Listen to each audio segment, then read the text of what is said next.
down so you can see the red line on it. See the red line? It kind of vibrates. Welcome to Lake Orion, everybody, and thank you so much for joining us. Both those of you who are here in person and to everybody who is watching online for a conversation with Congresswoman Alyssa Slotkin. We are so excited to have you all in Lake Orion today. My name is Isabel, and I work on Alyssa's field team, so it is great to see so many familiar volunteers and also plenty of new faces. I'm really excited to introduce Cliff Hodge, who's a longtime supporter and Lake Orion resident who will be here to introduce the Congresswoman. Thank you all so much for being here.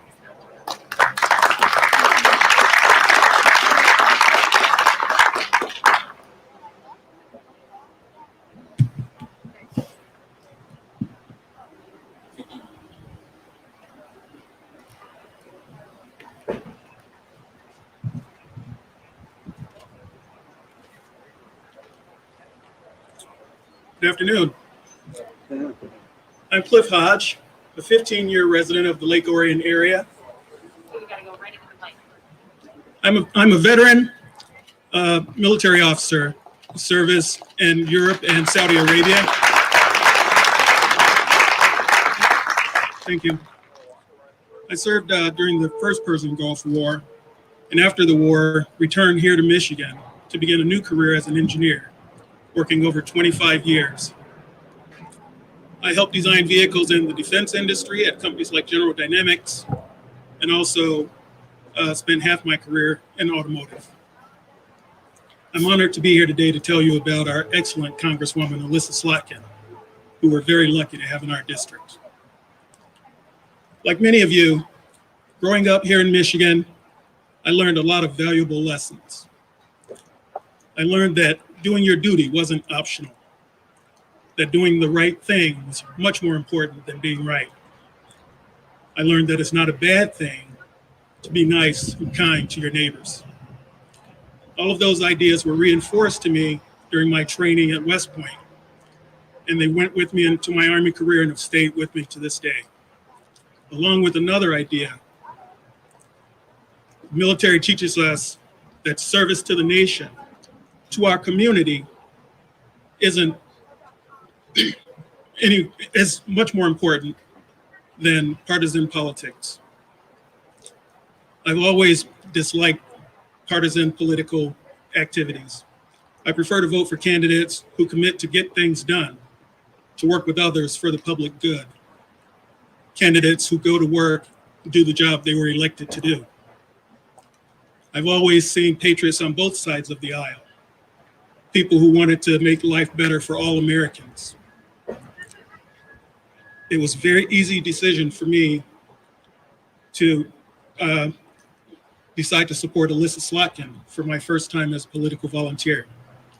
When I met her 2 years ago, it took me fewer than 5 minutes to see that she was the perfect person to represent our district in Congress.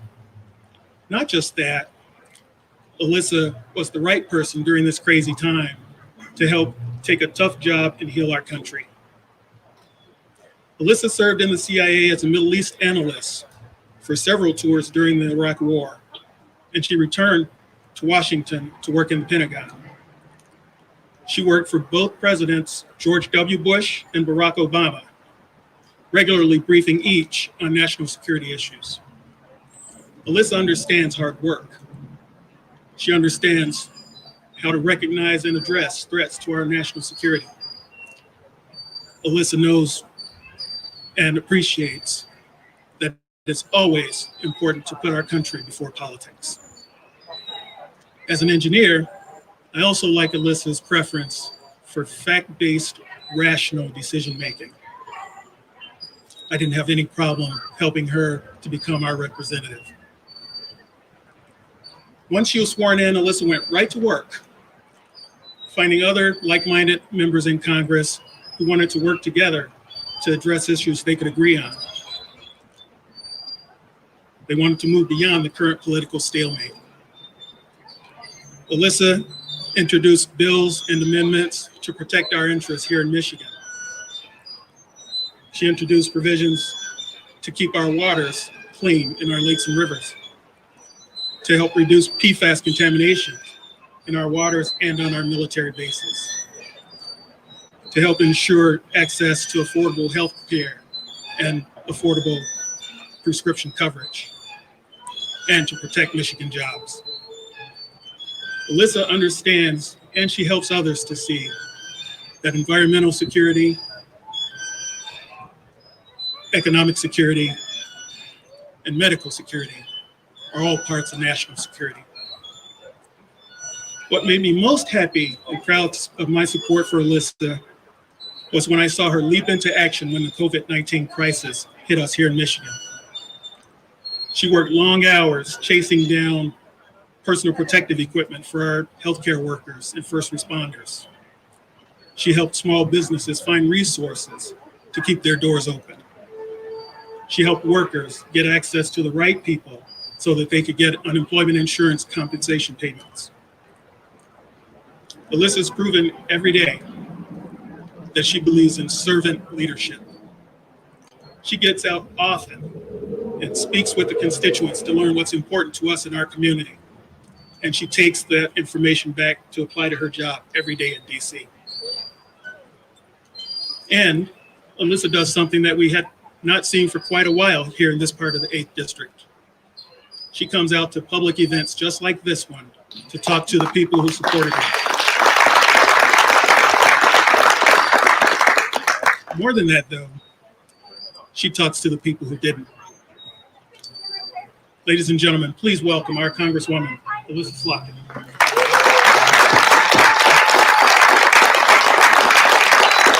Thank you, Cliff. Thank you, guys. That's very nice. Can you hear me in the cheap seats? Yes? Great. Thank you for coming on out today. I just want to recognize before we start, we have a couple of candidates in the audience. I know Jody Lamacchia is somewhere here. She's running for local office, running Michigan's 46th district. And Eileen Norton, did Eileen make it here? Okay, I think Eileen was out canvassing today. So Eileen Norton is also running for Orion Township trustee. So I always like to recognize people who are running for office. Good afternoon, everyone. We got really, really lucky with the weather. It's a beautiful day. We just need a little bit of a sweater and we're okay. I just wanted to start with the news that broke last night that Justice Ginsburg has passed away. I think for many, many people, young and old, she was a real inspiration personally. Her story and what she did for women's equality, I think, spans the eras. I know that she was brilliant and tough as nails and exacting and precise and inspired even the youngest among us. I know my niece Ruby went as RBG last Halloween at all of 8 years old. So she had an amazing ability to be kind of a popular persona in her 80s. I know that there's a lot of politics around the Supreme Court, but I think it's important that we just acknowledge her as a real American hero and leader and allow her family to grieve. It is impossible to think about the court and what will happen now. And I will tell you that when I first heard the news and saw all the tributes coming in and talked with my staff and friends and family about what she meant to everybody, the immediate thing I started thinking about was, frankly, the healthcare. The vote that is going to be up in the Supreme Court, arguments will be heard on November 10th to basically overturn protections for people with pre-existing conditions. I will tell you that it was a dark moment when I woke up this morning and realized that with her off the court, it is likely to be 4 versus 4. And we have the distinct possibility of seeing the overturning of those protections. And some of you may know that those protections for people with pre-existing conditions were part of the reason I decided to run in the first place. And I decided to do that because of my personal experience with my mom. My mom died in 2011 of ovarian cancer. And when she was diagnosed, she did not have health care. she had let it lapse. She had a pre-existing condition since she had breast cancer at 31 years old when I was a little girl, and she survived, but for the rest of her life, she had a pre-existing condition. So when my parents got divorced and here in suburban Detroit in 1986, she struggled for the rest of her life to maintain that health insurance because that pre-existing condition allowed her to be gouged by the health insurance companies. And when she lost her job in 2002, she could not afford the insurance that was on offer to her because of that pre-existing condition. My brother and I were in college and just graduating. We didn't know what her healthcare status was, but she went 5.5 years with no insurance. So no checkup, no one telling her you had breast cancer as a young woman, you should really get a hysterectomy or get genetic testing. In 2008, my brother and I helped her get insurance. It was $1,000 a month and a $10,000 deductible. So her highest bill in suburban Detroit, higher than a rent. And in the summer of 2009, without us knowing, she let it lapse. And in September of 2009, she walked into the ER at Henry Ford and was diagnosed with stage 4 ovarian cancer. So I'm sure some of you know what it's like to have a loved one get a terminal diagnosis. Your life as you know it explodes. And that same day and that same month that our lives were exploding were the same day and the same month that we spent filling out all the paperwork for her to prepare to declare bankruptcy. So when I woke up this morning and thought about what it meant to have Ruth Bader Ginsburg gone from the court, knowing that oral arguments are going to be heard in literally a month and a half from now, it was impossible to not think about my mom in that situation. And I see my mom in so many people in this district. I see her in Sarah Stark, who is a type 1 diabetic, lives in Holly. Her and her husband both have jobs, they have insurance, and she pays more in her monthly insulin bills than she does in her mortgage. I hear it in the terrified voices of children or of parents with children with real disabilities. What will happen to their children if you can gouge someone because of those disabilities? I cannot get through a grocery store without someone coming up to me and gripping my arm and telling me their story of the price of their healthcare or the price of their prescription drugs. So it was impossible for me to just separate the death of Justice Ginsburg with the continuing problems we have with the price of healthcare. And I just believe that we should let whoever the next president of the United States is nominate the next justice for the Supreme Court. Fair is fair.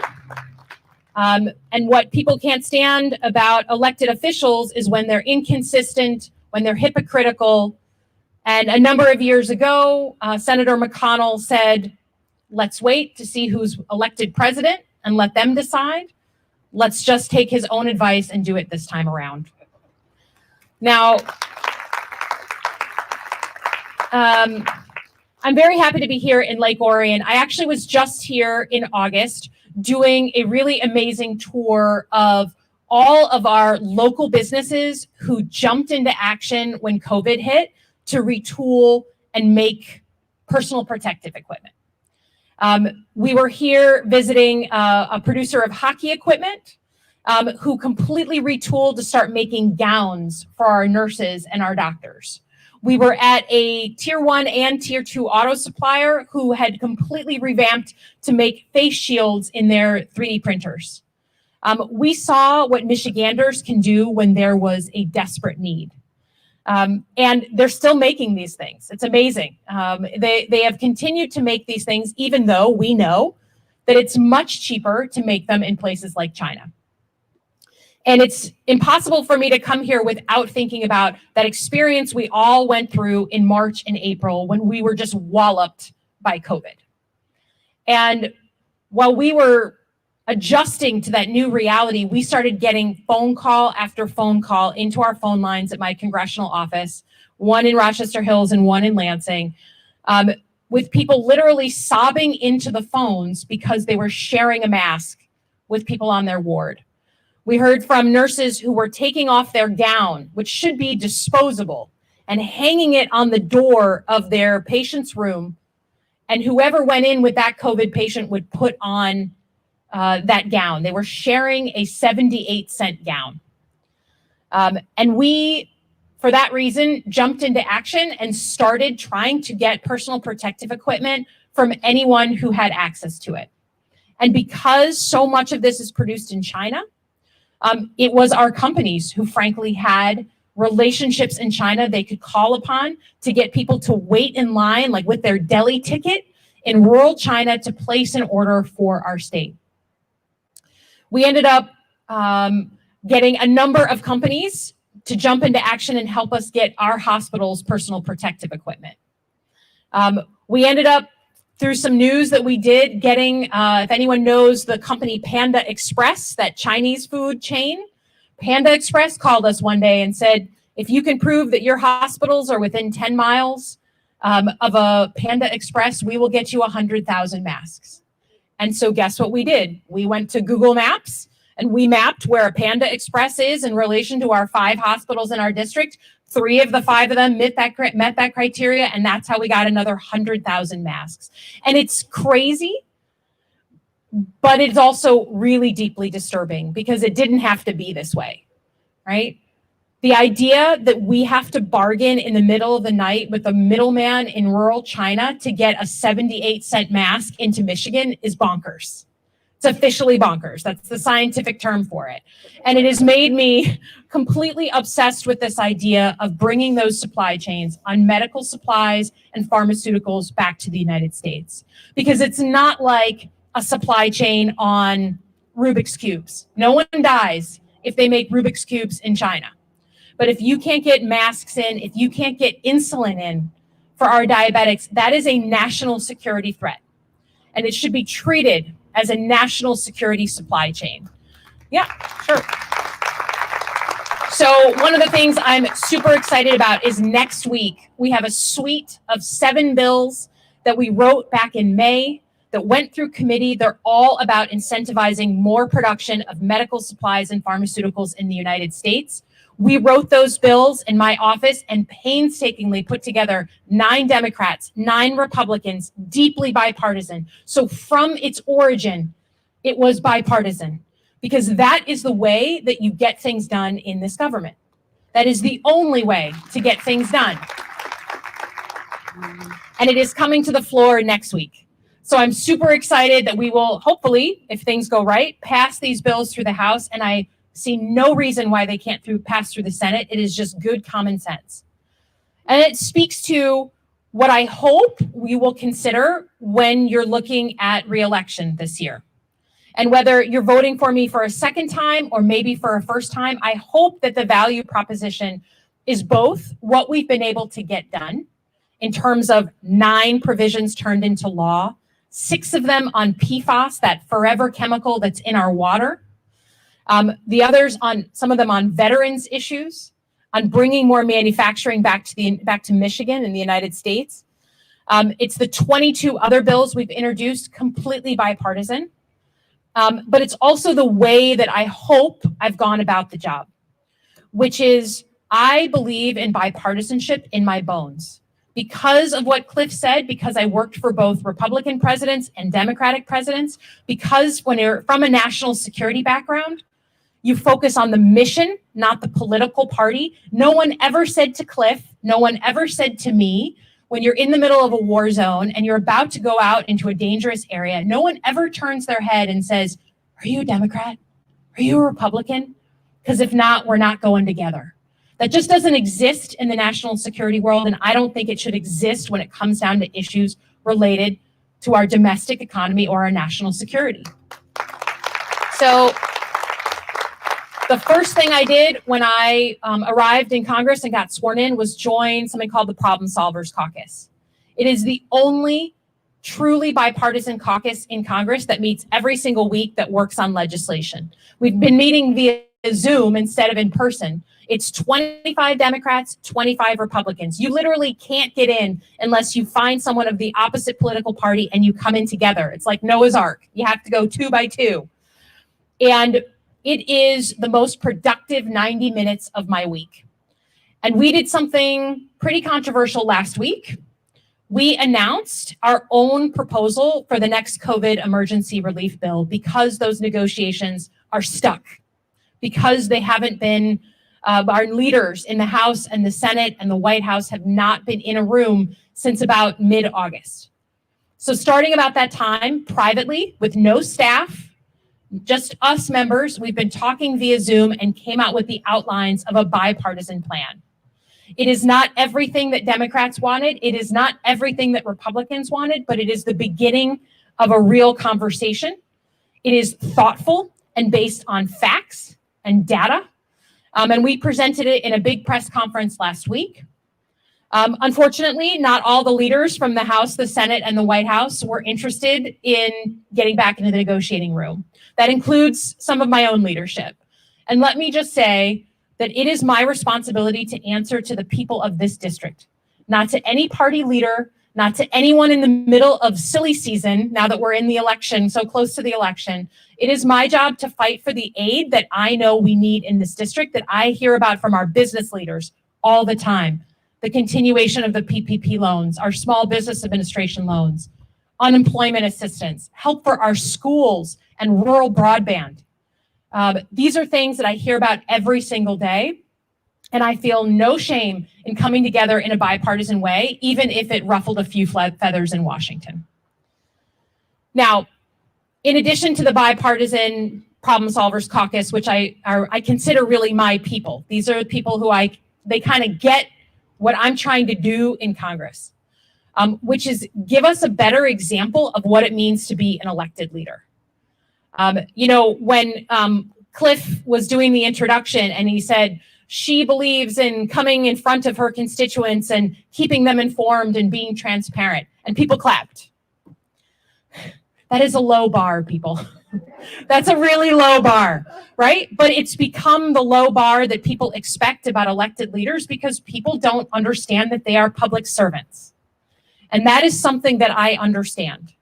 There is no one in Washington who can remove me from my job. Only the constituents in the district can do that. And so we've developed a motto on Team Slotkin that we started back in 2018 that I believe still stands, which is Team Slotkin leaping over a very low bar. That is what I hope to do in the district for you. It has been the greatest privilege of my life, and I know my husband's life, to represent this district. And while we both come from lives of service, I was a former CIA officer and Pentagon official. Dave was 30 years in the US Army. I have 2 stepdaughters. One is a brand new Army officer. The other one is a brand new physician for the VA. We are service people, but being a representative has been the most impactful service of my life. And it's because people want to tell you their pain. When they see you, they want to tell you what's going wrong for them because they want you to fight for them. That is more immediate and more emotional than anything that I ever did in my national security life. And it is a much greater responsibility. I just want you to know I take that responsibility seriously. I take being thorough and decent seriously because I know, just like my niece was watching RBG, young people are watching how elected officials act. They are watching how we behave. How many of you know someone who's just completely, a young person, who's completely turned off by politics, just can't stand the whole thing, just wants nothing to do with it, right? That's painful. That's painful for those of us who grew up knowing that the American idea is bigger than just this country, that we brought something amazing to the world, and it's a privilege to live in this country. Now we have young people who look at our elected leaders and just think it's all garbage. And that frightens me. I'm not going to let that stand. I'm not going to be a part of that. And I have committed to being a part of a generation of leaders who thinks differently and works harder and never forgets that they are public servants. And we know, oh sure, you can clap for that too. It's another low bar, people. This race is always going to be a tough one here in the 8th District. And I will tell you that a couple of weeks ago when Michigan State University announced that it was not coming back to campus, I agreed with the decision from a public health perspective. But as a candidate, it got my attention, right? That's 50,000 students who would normally be showing up in East Lansing in my district who are now not showing up. It's another way that COVID is changing so many things. So we just have to work harder, particularly at getting to people and having those conversations about why we think it's important that they consider a different generation of leadership. So if I have one ask of you today, please take a yard sign. Visibility is always important. I think I've lost, oh, there's my husband. He's back. That's my husband, Dave Moore, over there with our new dog, our new puppy, Rocky. And Dave is in charge of our yard sign. There, he's showing off the dog. He's showing, this is pure pandering, people. He just got back. He is the head of our yard sign strike team in the great military tradition. And so he's been putting up signs because we all know in Michigan, signs are extremely important. Visibility in places like Orion is very important. But I would ask you to consider doing one volunteer shift with our campaign before the election. And for some people, that's new and different and uncomfortable, and I get it. But if there's ever a time where we need to get a half an inch outside our comfort zone, try something different and volunteer, it would be for this election. You want to be able to tell your kids and your grandkids what you did ahead of this election in particular. And you want to say you did more than you ever thought you would do around this political campaign. So I'd ask you to consider signing up with our team. If you're a postcard writer, we'll get you writing postcards. If you make calls, we'll get you making calls and text banking. And then if you want to get in your steps, we're doing contactless canvassing, basically leaving giant sticky notes on people's door. So you don't have to get face to face with anyone. Thank you for caring about your country and your community. Thank you for being engaged citizens. And thank you for coming out today. I am more than happy to take your questions, and I really appreciate your time. Thank you. All right, I'm happy to take questions, and I know that Maggie is watching the online audience and is going to be giving us some questions from there, but any brave soul want to start out with a question? Sir. First of all, thank you for really thoughtful and meaningful position that you're sharing with us. I haven't been more inspired in a long time. I worked very hard for Hillary, and I was a supporter of yours at the very beginning. One of the concerns I have with the Democratic Party right now is the consistency of the platform relative to my congresswoman or my senator. I'm particularly concerned with criminal justice reform here in Oakland County. I think we have gone along with burning people and really assuming that everybody is guilty and throwing them in jail and having huge fines. And I don't think it's working. And I'm hoping that criminal justice reform is part of your agenda, looking at President-elect or Mr. Biden's platform. I think he's got it, and I'm hoping that you will share your understanding or belief in that. Thanks for that. Just to repeat the crux of the question, the gentleman was asking about criminal justice reform and particularly reflecting some concerns about criminal justice issues here in Oakland County and hoping that in hopefully a different administration, we'd be able to tackle that issue. You mentioned a couple of things, so let me tackle it piece by piece. Your first concern was about messaging from the Democratic Party. And I want to be honest that I have some concerns as well about messaging from frankly, both national parties. I think are really, they, for each of their own reasons, have some real problems. But I also want to be clear on the Democratic side that I do not believe that just criticizing Trump is a platform. I do not believe that you can just point out the things that you don't like about the other side and think that that wins people over. At least that's not my experience. My experience is people have to understand what you're going to positively and affirmatively do for them and their lives and their kids in order to win their vote, especially in a swing tough area. So some of my comments back to folks running and working at the national level is no one needs to, people are going to form their own opinions about President Trump. People love him, people don't love him, but you don't have to spend a lot of time focusing on him because people see him for what he is and they like him or they don't like him. Please talk about what we're going to do for people's lives. Please talk about how we're going to recover from COVID, how our economy is going to come back, those positive things. And you got to have a plan. You got to have a plan for those things. So that's number one on messaging. Number two, if you're concerned about criminal justice reform, particularly in Oakland County, you have an amazing opportunity on the ballot just in a couple of weeks because the Oakland County prosecutor seat is now a hot race. There was even a hot primary on the Democratic side for that race. And I think the candidates in that race now on the ballot for November have very different views of criminal justice reform. I think we will have an opportunity to do something really different, and while still always maintaining the level of safety that we have here in our county, right? That's what we're all trying to get to. So I'm in big support of Karen McDonald. I'm a supporter of hers. I think she has a vision for a different way of doing things. And I urge you all to check her out and see what she's about. And then as for what any future president does, I have no special knowledge, but I think the thing to watch for is what a new president, let's say President Biden, does indeed win in November. You always watch what someone does in their first 100 days.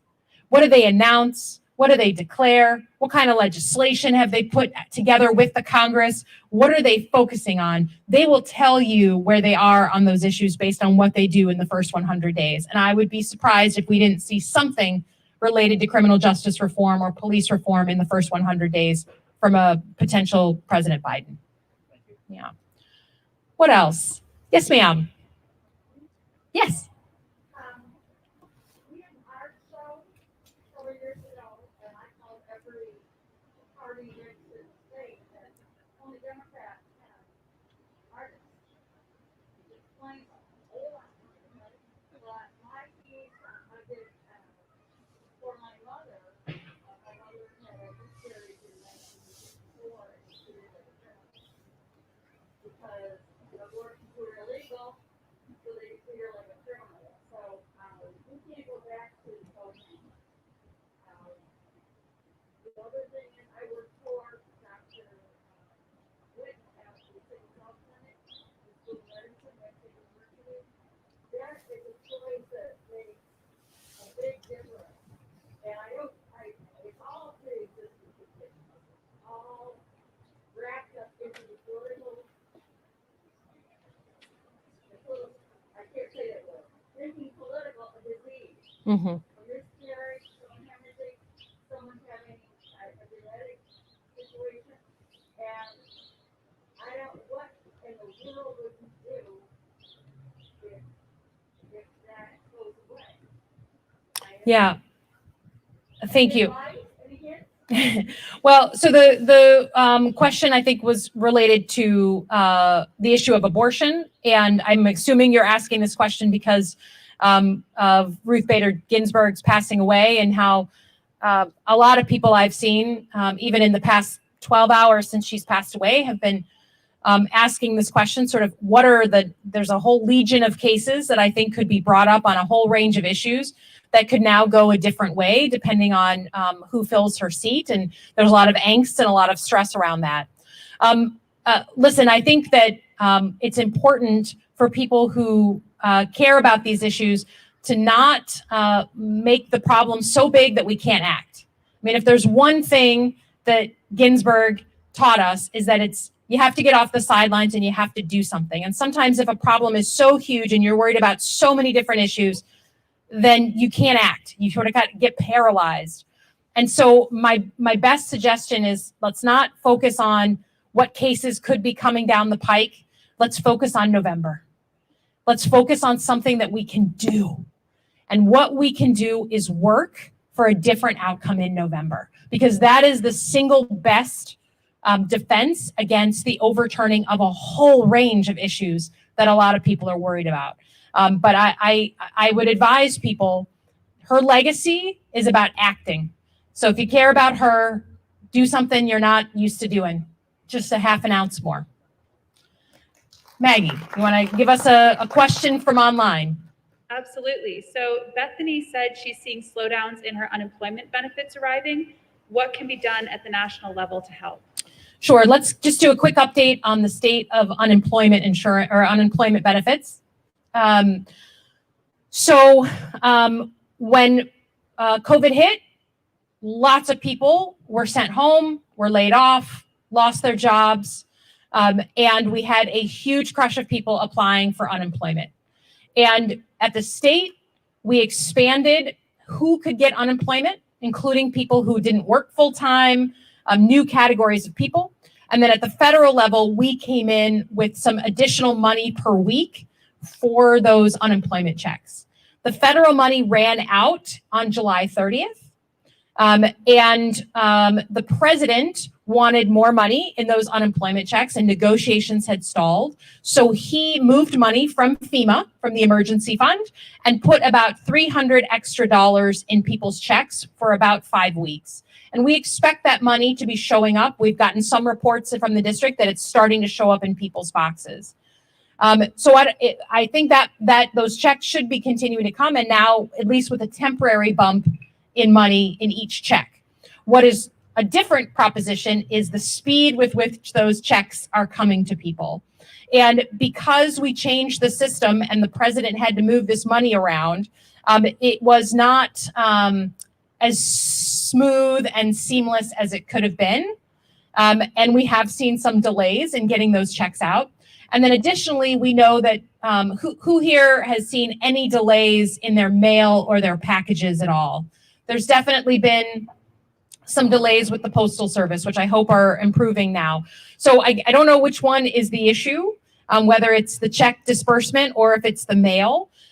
But folks are welcome to call our office. We have become unemployment ninjas in my office, because for a while there, about 80% of our calls were on problems getting through unemployment to unemployment, problems with the cases. So we're happy to help. We have sort of worked out relationships over there, and happy to have this Bethany call our office, and we can engage personally if there's really a serious delay.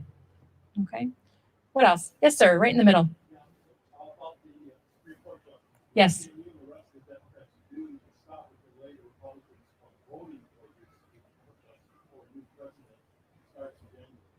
So the question was, is there anything, going back to, again, the vacancy now on the court, the Supreme Court, is there anything that anyone can do to delay a Supreme Court nominee from being voted on in the Senate before we have sworn in a new president, right? And this is the big question. So within an hour of the announcement of Judge Ginsburg's death, Senator McConnell came out with his plan to move forward with nominating someone and bringing that to a vote as soon as possible in the Senate. Now, a number of the Republican senators have said they don't want to vote on someone before the election, but I think they would be happy to vote on someone in sort of the November to January timeframe, right? So your question is a good one.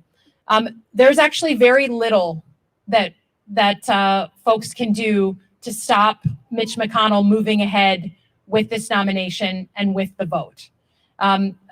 It's just a factor of our system, as we now know in really strong terms, that whoever is president has quite a bit of power, and whoever is the leading party in the Senate has a significant opportunity to guide the agenda. That's why there's over 600 bills that have passed the House that are just sitting on Mitch McConnell's desk. He just doesn't take them up for an up or down vote. But I think it's going to really fall to a number of the Republican senators who have spoken out on these issues in the past. So Lisa Murkowski of Alaska, I'm forgetting her name in Maine right now, Susan Collins in Maine, Mitt Romney from Michigan originally. We're going to have to hear from those senators and see what they say about their willingness to vote in a potentially lame duck session for a Supreme Court justice. But I want to be honest that there is very little procedurally that Democrats or others can do to stop this as it starts to move. And it will rely on those sort of more responsive Republican senators to make a decision on what they're willing to do. It's not a satisfactory answer, but that is, I've been tooling through this since last night. And unfortunately, they're not great. Now, again, if you play that out and we do have a conservative justice who's named and elected to the Supreme Court, the single best check and balance on that is a different president in the White House. So it's why I keep coming back to November as something doable and feasible to work towards. Because, for instance, if the protections for pre-existing conditions, if we find out next spring that they are invalidated, it will be up to the White House and the legislative branch to decide if they want to try something different through legislation. If we don't have the House of Representatives, if we don't have the White House, there is very little we can do. All right, now I've bummed people out. Yes, ma'am.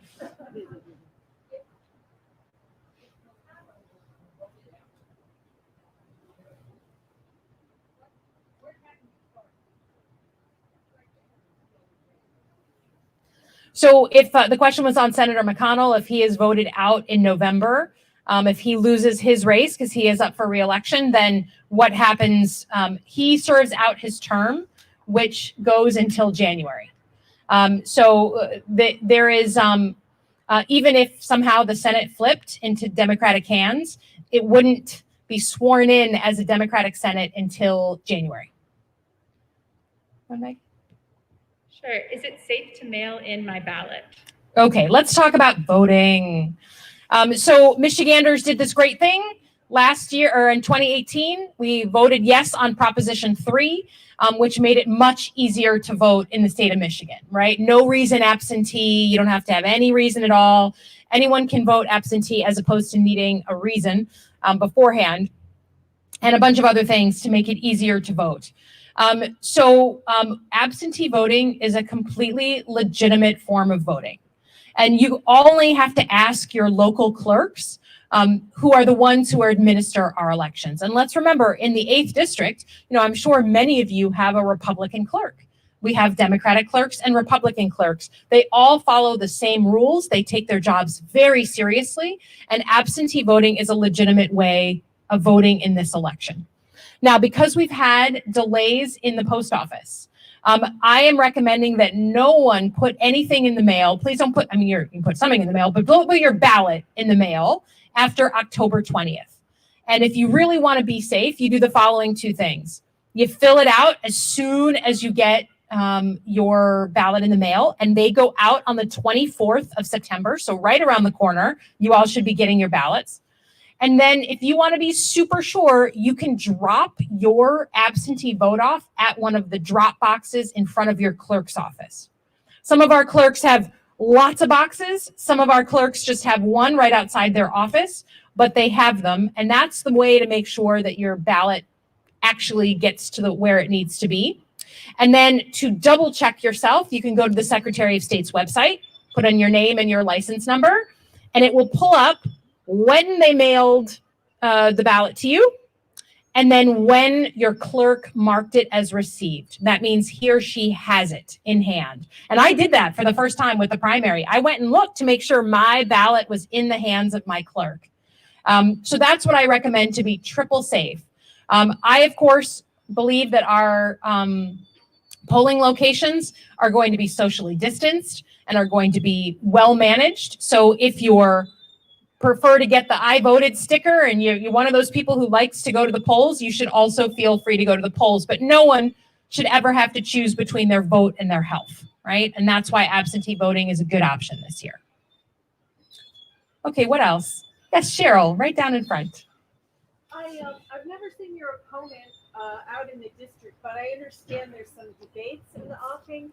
So my question is, he's agreed to them, yes or no? And number two, how are they moderated, or how are the questions coming out so we can be sure it's like meaningful? Sure. So Cheryl's question was on when am I debating my opponent? When can we see some debates, and what's the format? What's it going to look like? When will they be? So our first debate, first of all, I challenged Paul Young to 3 debates, 1 in each of our 3 counties. And he accepted. And we will be doing our first debate in the Lansing TV market on Monday night. It'll be on TV. You can go to our Facebook page, and it will also be live streamed. It'll be a live event hosted by, a TV anchor woman. And we will have a second one in Oakland County on Flashpoint. If folks know that show on Sunday morning, Devin Skillian does that program. It's a great program on the 28th of September. And then we'll have a debate that we'll do over the radio in Livingston County, WHMI. And these will, I wanted to do these debates because we should be able to just old school have 2 competitors put on display their different ideas and policy thoughts and have people make their own decisions. And I'm still hoping that those debates will be civil and reasonable and without, fake news and all that. And we can focus on the differences between us. And I think the most important one is a real concrete difference on the issue related to healthcare, protections for people with pre-existing conditions, a universal mandate, those things. We need to understand where he is on those issues more clearly, and not just at a talking point level. We need to really hear what he would do, because being an elected official is, you have to vote. You have to make a tough call, and it can't just be about the talking point. It's got to be about action.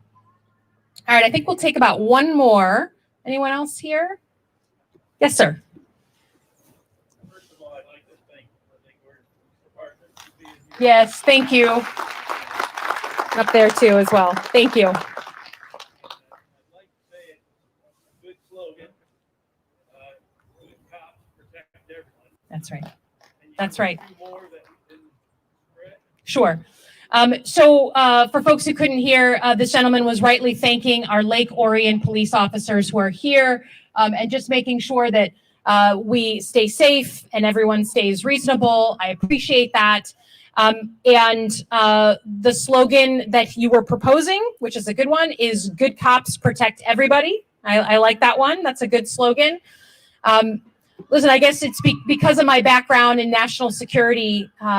I have a great respect for the people who risk their lives every single day to protect us.